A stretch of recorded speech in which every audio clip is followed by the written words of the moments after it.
9년 동안 수감되어 있던 9살 소녀가 세상에서 사라진 일본의 끔찍한 사건. 오늘의 주제, 9살 소녀가 9년째 감옥에 갇혀 있고 절망은 세상에서 사라졌습니다. 9살 소녀는 4제곱미터도 안 되는 작은 다락방에 갇혀 3,364일 동안 밤낮을 시간 가는 줄 모르고 지냈다.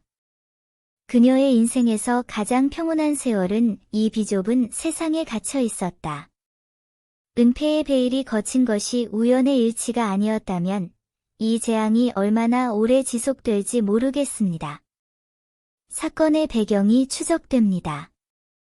1990년, 일본 니가타현 산조시에서 황혼의 평범한 저녁, 9세 소녀 사노는 여느 때처럼 빨간 책가방을 메고 하교길에 올랐습니다.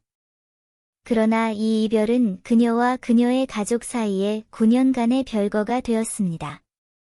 사노 이미테이토코의 실종은 그녀의 가족을 끝없는 고통에 빠뜨렸을 뿐만 아니라 일본 사회 전체를 뒤흔들었다. 실종과 수색. 1990년 11월 13일, 사노 가족은 복제품이 학교에서 돌아오기를 손꼽아 기다렸습니다. 시간은 시시각각 흘렀지만 모조품은 돌아오지 않았다. 사노 부부는 길을 따라 수색했지만 소용이 없었고 그들은 즉시 경찰에 신고했습니다.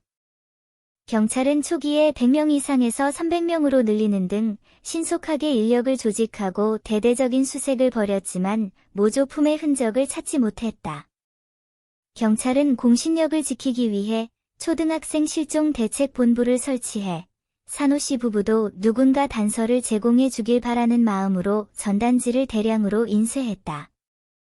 그러나 모조품은 마치 세상이 증발한 것처럼 흔적도 없이 사라졌다.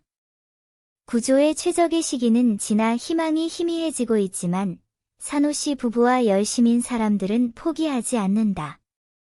어둠 속의 포로 생활. 사람들은 모조품에 대해 걱정하는 가운데 그녀는 상상도 할 수 없는 고문을 겪고 있다. 범행 당일, 복제품은 퇴폐적인 청년 사토 노부유키, 좌등준본, 가 귀가하는 길에 납치되었다. 사토는 레플리카를 칼로 위협하고 차 트렁크에 쑤셔넣고 자신의 거주지로 데려간다. 그 이후로 모조품은 4제곱미터도 안 되는 작은 다락방에 갇혀 먹고 마시고 라자르를 모두 한 곳에 두었습니다. 그녀가 도움을 청하는 것을 막기 위해 사토 노부유키는 그녀의 입과 팔다리를 접착 테이프로 봉하고 눈가리개를 씌웠다. 시간이 지나면서 복제동물의 음식은 평범한 식사에서 주먹밥으로 바뀌었고 결국에는 하루에 한 끼만 먹을 수 있게 되었습니다. 사토 노부유키의 만행은 그 이상이다. 그는 가짜에게 자신의 옷을 입게 하고 목욕을 시키지 못하게 하고 심지어 가위로 긴 머리를 자르기까지 했습니다.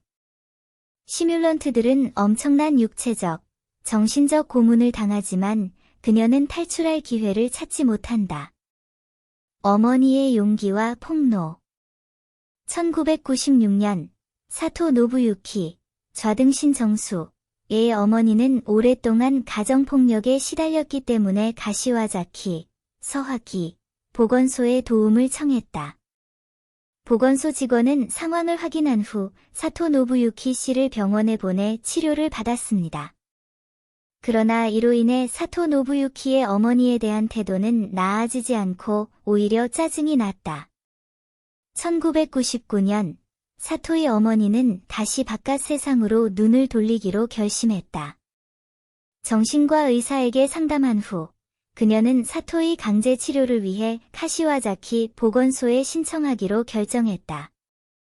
사토 노부유키의 정신 상태를 확인하기 위해 보건소 직원이 시청 관계자와 함께 사토의 자택을 방문했다.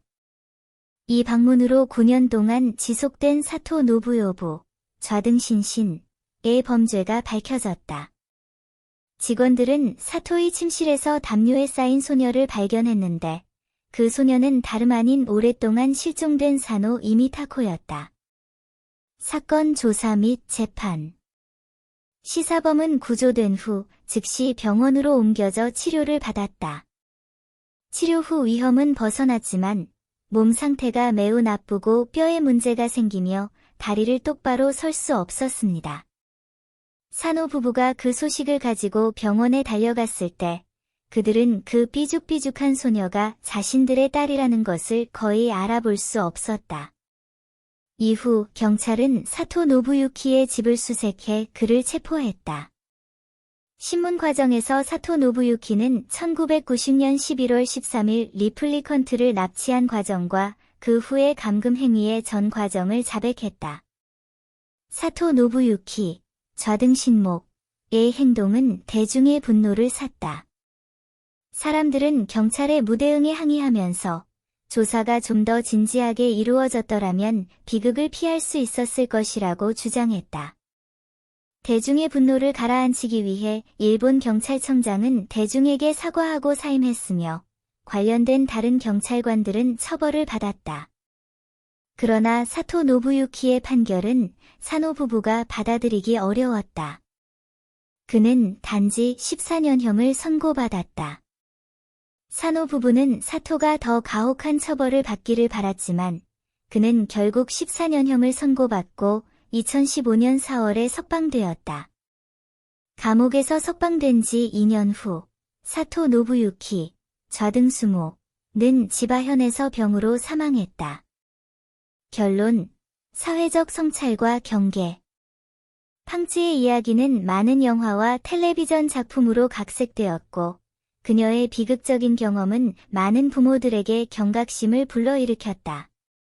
미성숙한 아이들은 모든 종류의 위험에 직면하게 될 것이며 부모는 그것을 예방하기 위해 더 주의를 기울여야 합니다. 동시에 이 사건은 사회보장, 경찰 사건 처리의 효율성, 가정폭력과 같은 문제에 대한 깊은 성찰을 촉발했습니다. 겉보기에는 평화로워 보이는 이 사회에는 아무도 모르는 어두운 구석이 많이 숨겨져 있습니다.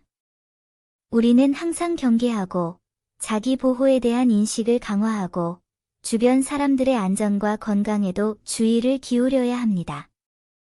그래야만 우리는 더 안전하고 조화로운 사회 환경을 구축하기 위해 함께 일할 수 있습니다.